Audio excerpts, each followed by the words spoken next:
Hi, my name's Lawrence Joss, and welcome to the Family Disappeared podcast. And today we have a really interesting show. We're going to touch on several different subjects and matters, and we're going to talk about parenting without access.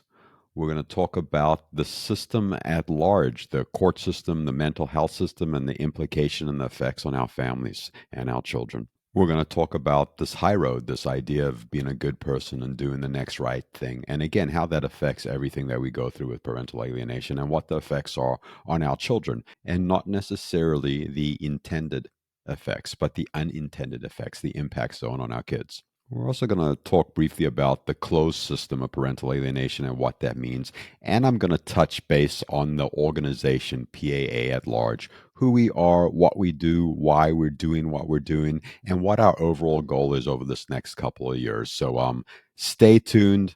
It's going to be exciting. And please remember to share, like, follow, subscribe, depending where you're finding us at, and leave reviews. Please leave reviews. And this is in order for more folks to find us. And we also want to hear your suggestions. This is a community based podcast and organization. And if you have something to say, something we've missed, a subject you want us to cover, someone you want interviewed, or if you think that you have something you'd like to share, we're going to have a great many opportunities for you to share part of your story if that's what you want to do. So let's jump into the show.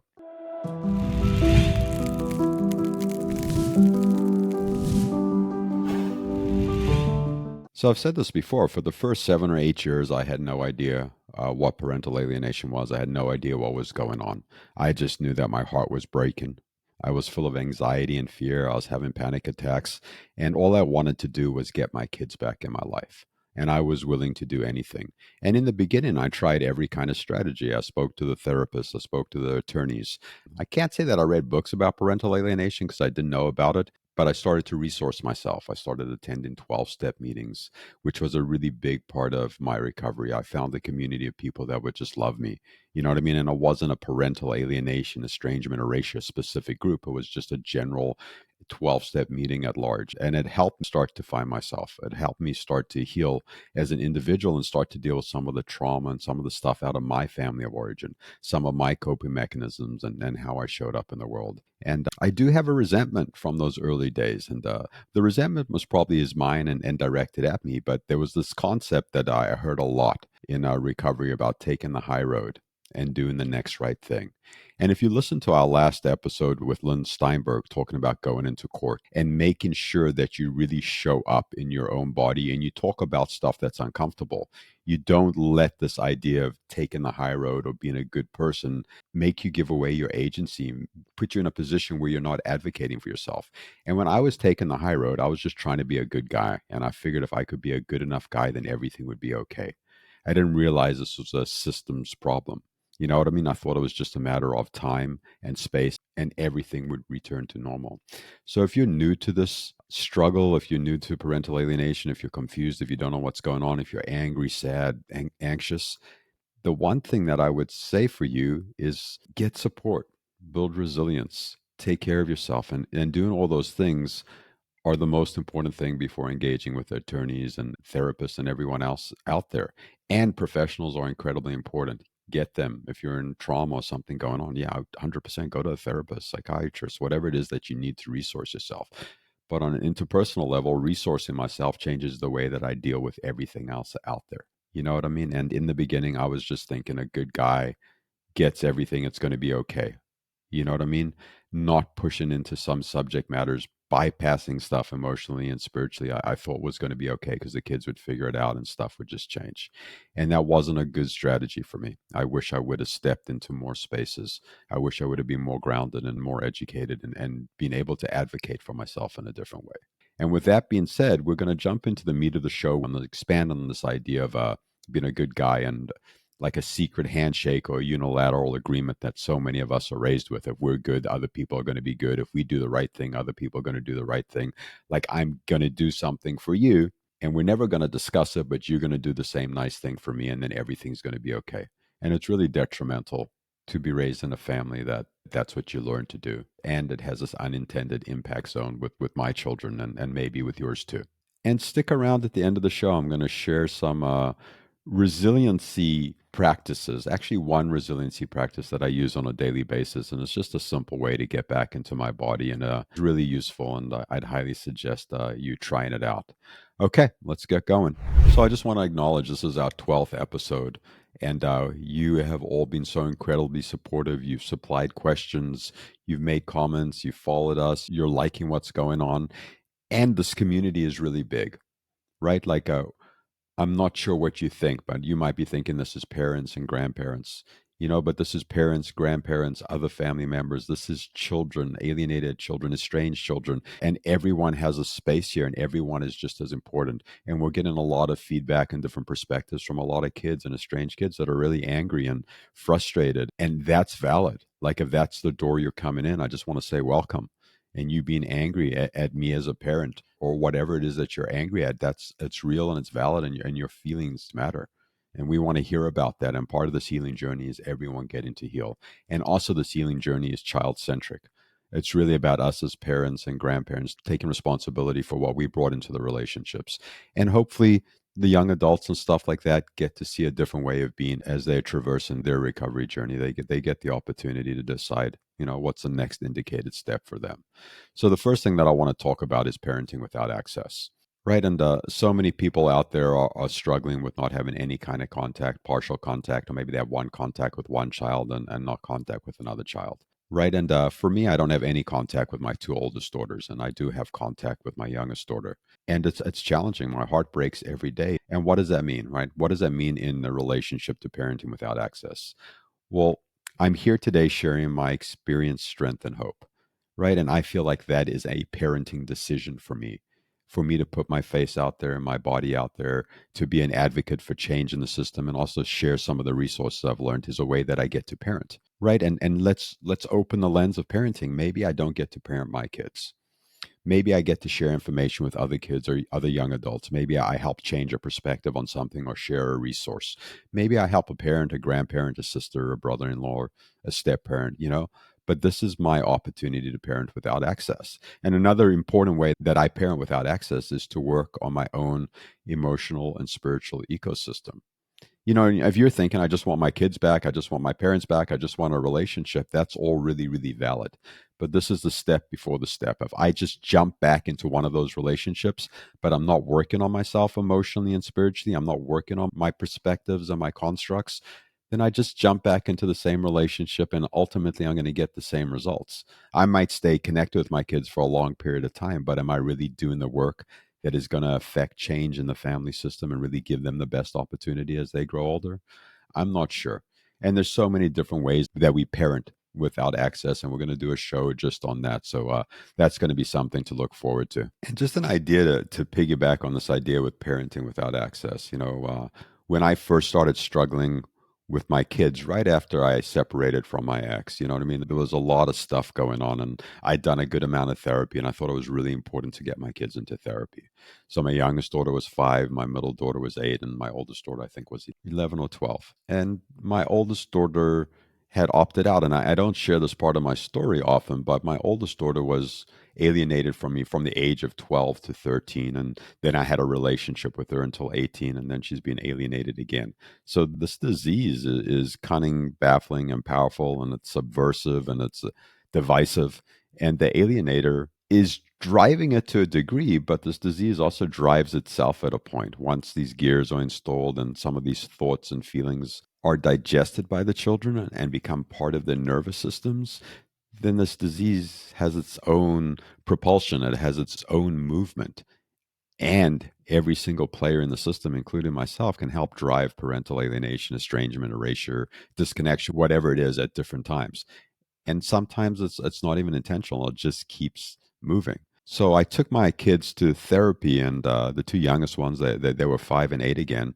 And I was reflecting on this on my hike this morning. Is I picked a therapist that was very sweet, that presented very well, that looked like a picture frame of what a nice therapist would look like in my head from a movie, from some kind of script, right?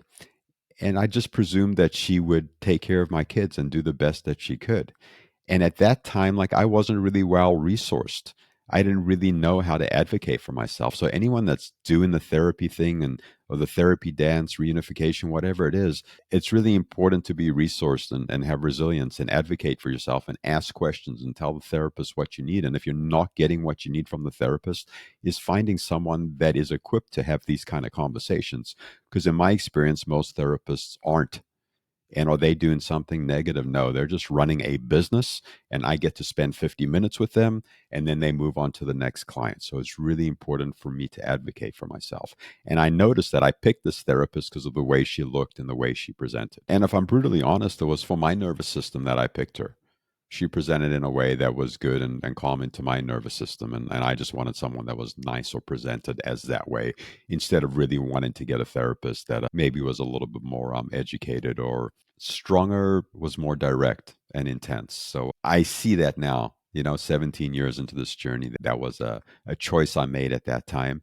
And it was based on what I knew at that time. And if you're new, man, you can make some different choices. Get to use the different resources that are out there and really think about why you're making the choices, when you're making the choices.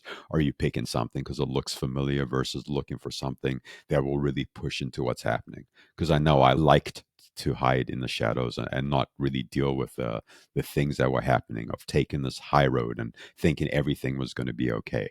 But that just didn't happen. Right. So we're going to jump into this high road idea. Like, you take the high road, I pick the nice therapist. If I do the right thing's going to happen. But no, like, I need to educate myself. I need to advocate for myself. I need to build resilience. I need to build resources. And if you're new to the community, we have a free 12-step group. There's 14 meetings a week. It's on Zoom. It's accessible to most folks.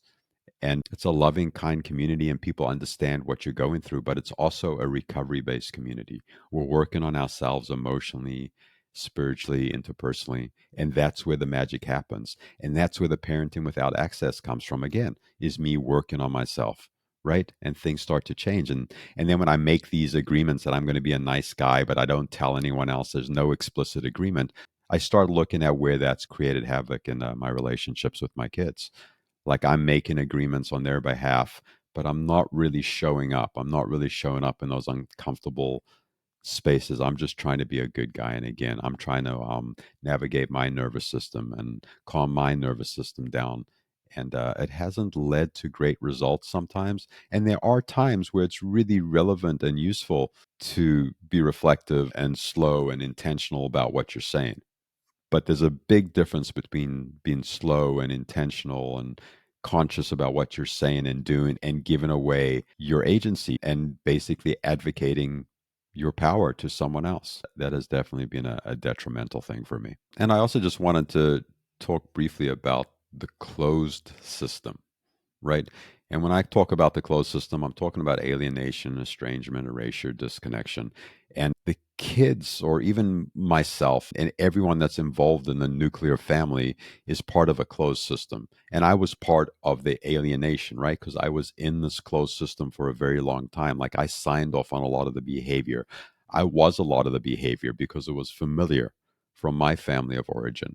Like, I experienced taking care of my mother at a really young age. I experienced taking care of my mom in vitro when I was in her belly. Like, she needed someone to help calm her nervous system. And that's a really important part of parental alienation. Like, the kids, grandkids, young adults are still regulating other people's nervous systems because that's what they were taught in vitro at a very, very young age. And it's normal and it's real. And again, I'm not invalidating anyone's experience or saying that a young adult or a young child is not experiencing anger and frustration and other things with me as a parent or either parent.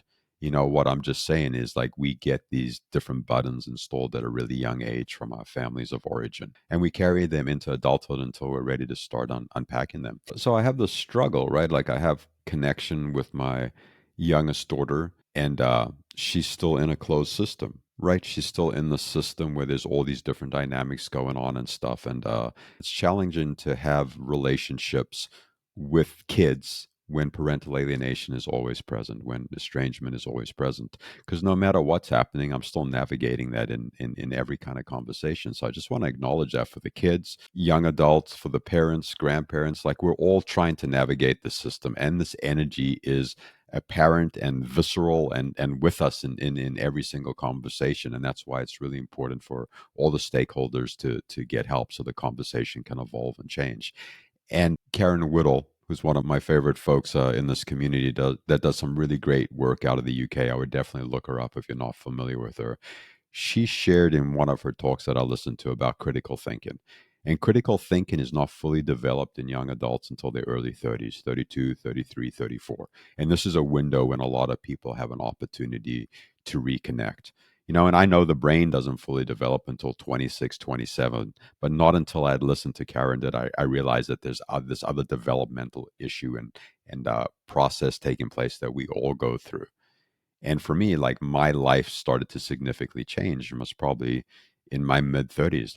At 36 years old, I got sober and started changing my life and started behaving differently. So, starting this podcast and talking about the system that I'm part of really creates tension in the system and everyone else that's still in the closed system. So, my three daughters, my ex, and whoever else is part of the system feel threatened, feel exposed once I start talking about these things in a more public kind of way. And it puts pressure on the system.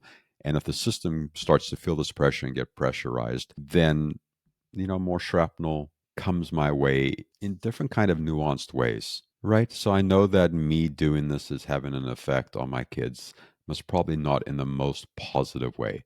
And it's a really positive message, or at least that's what my intention is. And it's how I'm parenting without access. Again, it's just coming back to that circle. And I just wanted to talk about the closed system because it's really important. When you're talking to a child you do have contact with or someone you're reunified with, like the work doesn't stop. And if you're part of a support group and you get your kid back and you think, hey, well, the work's done now, let me get out of here, I got better things to do. I believe that the hardest work is once we actually have contact. I know my hardest relationship right now is with my youngest daughter, who I do have contact with. It's really, really challenging to navigate all the nuances of what's going on. And I don't think that's going to change very soon. And I feel the pain. I really, really feel the pain because I'm living in it. And when I'm with her, I'm really in it. I'm in the river, I'm in the stew, I'm in the fire, and I love seeing her. You know what I mean? It's such a conflicting place to be in and such confusing emotions that come up with that, and all these different subjects we're going to jump into on deeper levels and have full shows dedicated to them. This is again, like I said, episode 12. We have 4 episodes left in the season. The next 2 episodes are going to be fantastic. There are going to be a couple different parents talking about their experience in parental alienation. There's a lot of provocative questions and emotions and some really stunning revelations that I think are really going to help you. And then the last 2 episodes of the season are fantastic. We're addressing the court system, the legal system, some mental health, and we got a fantastic guest on that's doing some really phenomenal work and making resources available to folks that don't necessarily have the resources to pay a high-end attorney or don't even have any resources at all. There's some free stuff. And to wrap up the show, I just want to jump into Parental Alienation, the organization, and just give you a 5-minute overview of who we are, what we're doing, why we're doing it. So, Parental Alienation, PAA, is an organization to help parents, grandparents, children, young adults, and anyone else struggling with alienation, estrangement, erasure, disconnection, or any other word you want to use. You hear me say this all the time. It's a really, really big tent. Everyone's welcome, and there's all different kind of access points. And within the organization, we believe that it's really important to have a lot of doors where different people can enter where they feel safe and they feel comfortable. So just to touch basis on some of the doors that we have and maybe a couple seconds on why we have them. So the first door is this podcast. Like it's a real great opportunity to reach a more diverse group of folks all over the world and let them know about some of the resources we have, right? And let them know that they're free and that they're accessible. And I also want to say there's a privilege for anyone that's watching this or anyone that's listening to this, the privilege of time, the privilege of access to internet, the privilege of access to having a phone or a computer. Not all of our community has that. There's a lot of people on the margins that are unrepresented in meetings, unrepresented in professionals out there. And I just want to say, like, a huge part of our commitment to the community is really to work on diversity, equity, and inclusion. And we haven't done a great job of this. And as we start fundraising and building resources, this is going to be most probably 20 or 25% of the time we spend is really bringing a community that's diverse and representative together. So we had the one door, which is the podcast door. And if you want to get involved, we're going to start a podcast crew, have people that can contribute, whether they want to be on the podcast, whether they want to help us cultivate questions and engage the community, and so many other things. So if you want to be involved, send us an email, let us know who you are and what kind of way you want to be involved. And there'll also be a survey in the show notes, just asking questions about what you want to know about, who you want us to interview, what we're missing, who's unrepresentative, how we can make this community more inclusive, right? The second door is the Family Hope Project. And the Family Hope Project is an advocacy and educational platform where anyone can submit any kind of art, whether it's a painting, a dance, a song, sculpture, and they get to title the art and they get to give us a little bit of a description about it. So there was a gentleman that sent me a picture of a boat on a napkin when he left the court, and the boat was taken on water, and he had different words and stuff around it, and he was representing how overwhelmed he felt by the court system and how hopeless it felt that he was just going to die in this little boat in the middle of the ocean. So you get to supply that information, and then we're building out a website, and once it's up, we're going to engage all the organizations around the world that are doing similar work, and make this into a portal so everyone has a stake in the game and everyone gets represented. And we're going to have all these art submissions. We're going to have education about what's happening, about the law system, the mental health system, legislature. We're going to include as much information from different countries as possible. And the goal of this advocacy and educational platform is to educate people, is to tell your therapist, your attorney, your best friend, your dog groomer, anyone out there about what's going on, how they can learn more about it, how they can participate. And ultimately, this is a systemic problem, right? Like the system is broken. We can all agree wherever we are, whatever country, and the system isn't working. And from my perspective, the only way to change the system is if you and I get on the streets, advocate, protest, educate. Like no one's here to catch us. We need to catch each other.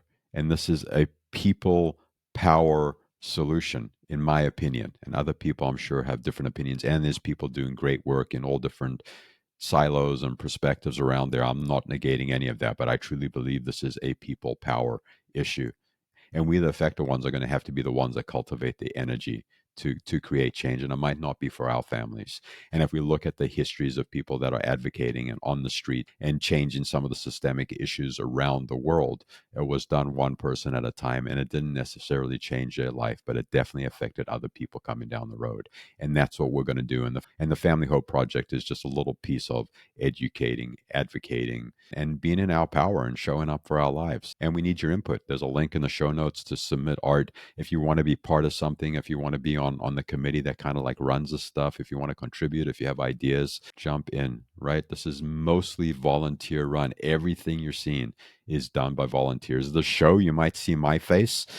Man, I'm just one person on a team of a bunch of people that are doing a bunch of work, giving up their time, caring about you, about someone that they don't know.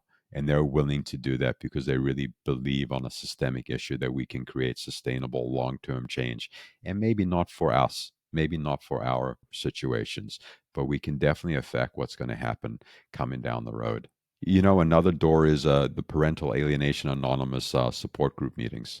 Again, a link in the show notes, all free, wonderful, wonderful, loving community. And I go to 4 meetings on average a week. And when I'm struggling with something, I go to 6, 7 meetings a week. And I've been doing this for a lot of years, 35 some odd years, and in different 12-step programs. This program's only been around for 2.5 years, but it has saved my life, and I highly recommend to jump in that door and check it out. Another door, which is just so exciting, is our foundational trainings. And the foundational trainings include NVC, nonviolent communication, which is an empathy based form of education, which is life changing in every relationship, every single person you talk to, and has changed my relationship to my words, how I see people. Through NVC, you actually try to discern what people are feeling and needing. You know what I mean? And when I humanize my kids' experiences, and when they tell me that I'm a bad father or a bad person or what, anything like that, and I can humanize that and say, wow, you're really angry at me. You're feeling really hurt. You didn't like my response. It didn't feel useful.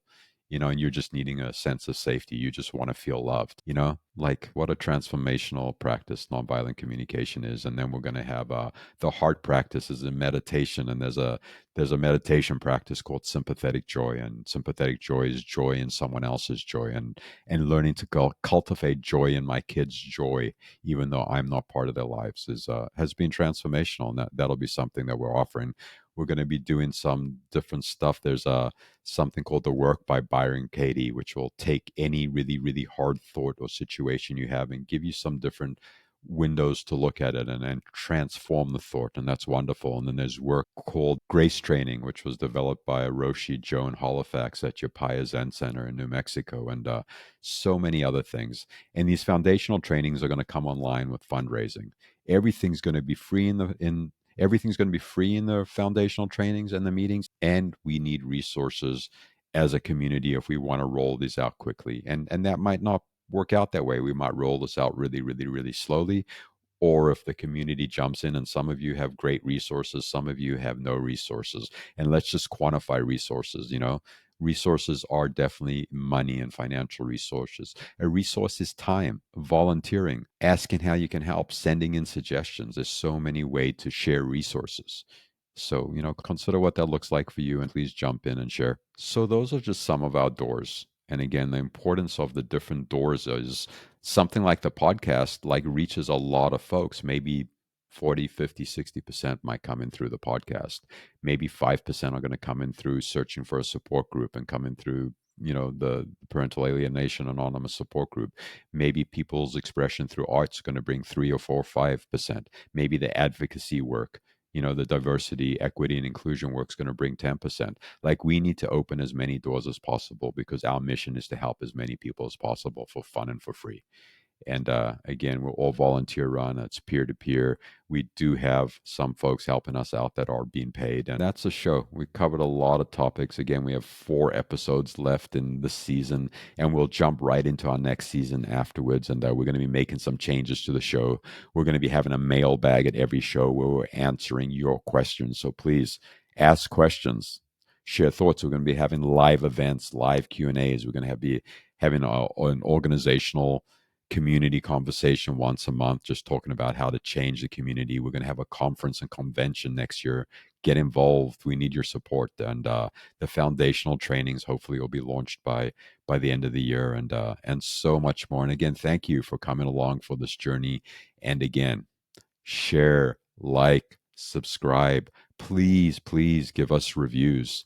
You know what I mean? You don't have to like me, like what I'm saying, but if the content feels useful and the community feels useful, or one of these doors feels useful, please share that with as many people as possible. And the way we do that, unfortunately, right now is through social media. That's what the world is, and that's how we reach a much denser population. And we need to share this worldwide. And we're so excited to have you along for the journey. And I promised you a practice, a calming, a resiliency, an embodiment practice. So what I want you to do, and you might not have the time to do this right now, and you might want to do it later on, but this is how the practice works. You're going to take your right hand and you're going to put it squarely in the middle of your chest.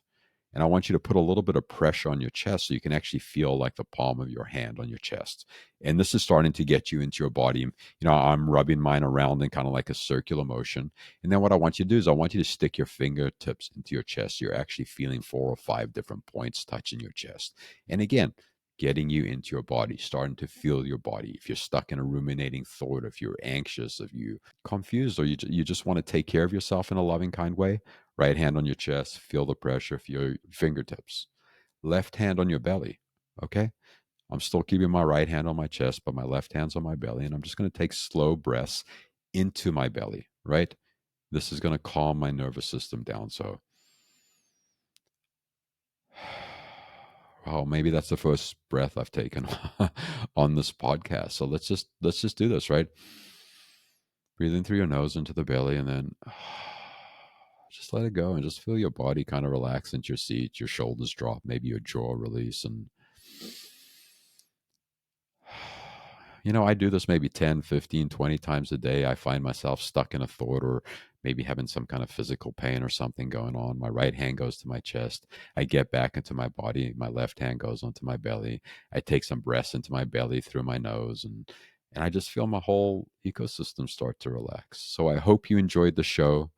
There's a lot of information. I hope it wasn't too bouncy. And the next episode, we have two parents on a panel talking about a lot of different things about parental alienation, estrangement, erasure, and sharing some best practices, some resources, some hopes for the future, some mistakes they made, some victories, and these are some empowered parents that are in their body, that are in their agency, that have changed their lives.